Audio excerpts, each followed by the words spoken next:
Okay, we're going to make this number 2, whatever I name the other one. Alright, this girl is comfortable with a shotgun. You notice she has a pistol grip on that shotgun. A pistol grip gives you a little bit better grip. I think when you have a pistol grip, she has a stock, which is the part that comes from the rear of the trigger straight back to the shoulder. That's the stock. But she has what's called a pistol grip right underneath there where she can grip it with her hand. I like that. I think it affords my shotgun has a pistol grip on it.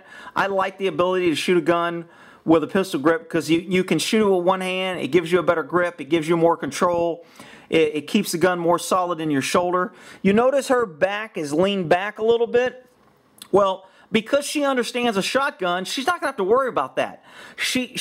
You saw in the other video, if you watched the number 1 on this, where the girls were dropping the guns and they were getting knocked down and they couldn't hold the gun.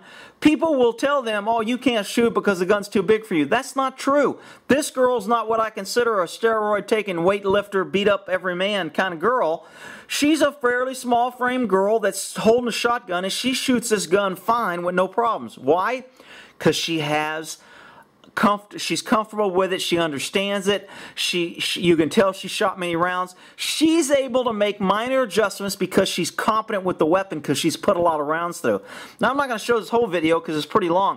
But this girl goes through some good shooting, and I'm going to point out some of the things that you may have heard me say is bad.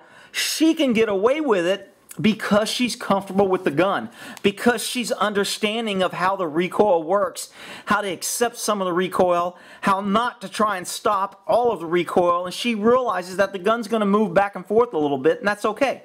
So let's go ahead and start this up here. And again, this is semi-automatic, but I don't know why she killed this poor tree. The tree didn't do anything to her. Shooting metal targets. See her stance, see her head, look at her. Don't look at the bullets where they're going. See her holding that grip, she's pulling the trigger. It's moving her back a little bit, but she's taking it. She's aiming up, she's got a good pocket, she holds the gun in well.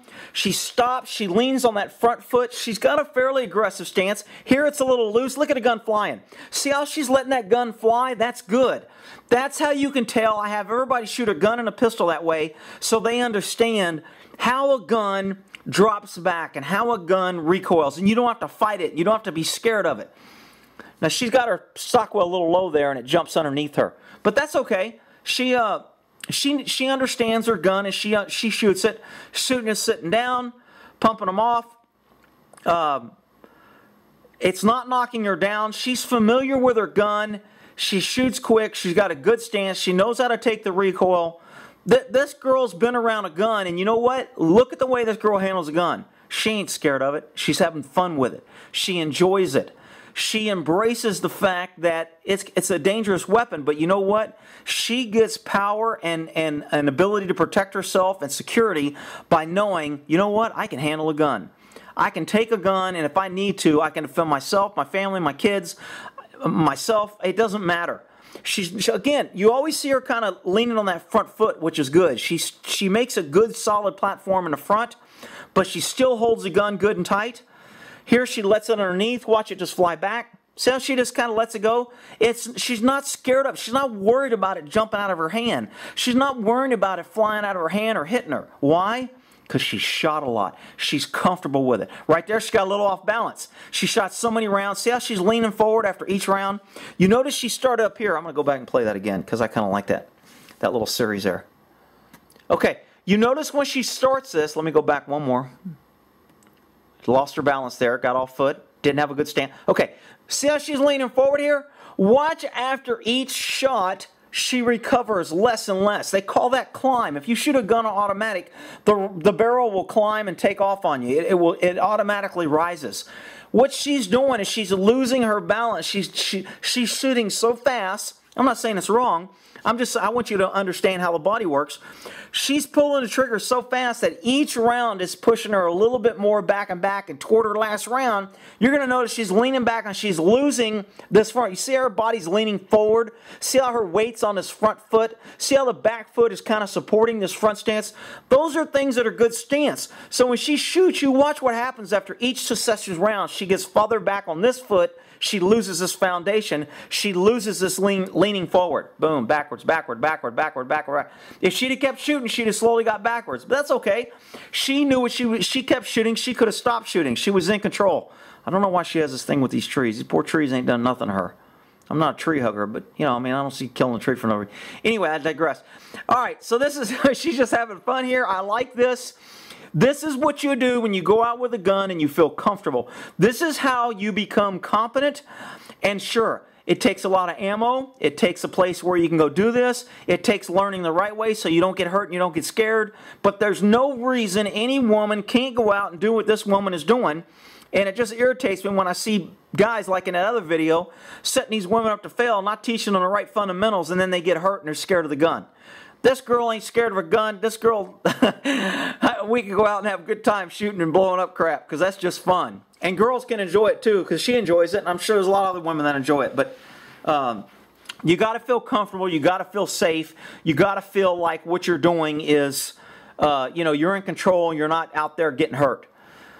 So I'll end that there, and I'll put all these videos. Again, sometimes watching other people make mistakes, people kind of get mad at me because on the other side I kind of, you know, I crack on people doing the wrong thing, and people are like, well, you shouldn't do that, and you should be not. Look, showing the wrong thing gives people examples. Sometimes I can't demonstrate how wrong or something bad is because I already know that it's wrong, so it doesn't look as natural. So when you go around YouTube, and you can search into these videos for shooting, and I'm going to do one on trigger pull, because I've seen some horrible trigger pulls out here, and I think trigger pull is important. But when you go around out here, make sure you look for things that are, let me get this off the screen, because if I don't, somebody will be like whining. Oh, he put too much time.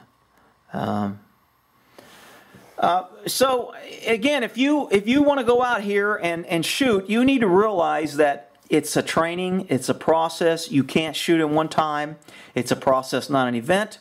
It takes time, it takes practice, it takes some mistakes, it takes getting better, it takes learning fundamentals, it takes building on those fundamentals, it takes a good foundation, and you build from there. And over time you get better. You get out what you put in. If you try to get good in one weekend a month or one weekend every 6 months, and you think you're going to get good and competent and feel really comfortable with a gun, it's not going to work. But if you went out and shot every Friday for 2 months, you'd be like, wow, man, I feel really comfortable with this gun. Then you could slack off to every 2 months, every 3 months, because you wouldn't have to keep that. But that initial phase, when you get in, I think when you're learning something new, you have to immerse yourself in the knowledge. You have to. That's why people are. I'm getting some emails saying, dude, you're covering some pretty basic stuff in your gun channel. When are you going to get to the good stuff? Well, you have to have a good foundation. So I'm trying to work people up to where they understand why certain things are important, because later when you see me do something or when I'm demonstrating something, you're not going to understand where that foundation or why it is. And I can cover that in a question, but I'm just trying to develop some foundation to get you a good start. So when you start with a gun, if you wanted to, you should be able to go to a gun range, rent a gun, and say I want to shoot, or go to a skeet range and go I want to shoot some skeet, and be able to go out there and pick up a gun and feel confident that, you know what, I can figure this out and I can do it. I know how to do it safe. I know it's not going to hurt me. I know it's a piece of machinery or a tool, and I know if I use it correctly, it's no different than getting in my car and turning the key and driving a 7,000-pound missile down a street that could kill 1,000 people if I decided to run through a soccer field with a bunch of people in it. But if I don't do that, it's a means of transportation. It's a tool, just like this gun is. So hope that helps. We'll move on. The next one I'll do is on some trigger pull that I see that is really bad and why I don't think people do good trigger pulls. Buddy, Miss T, you're good boys.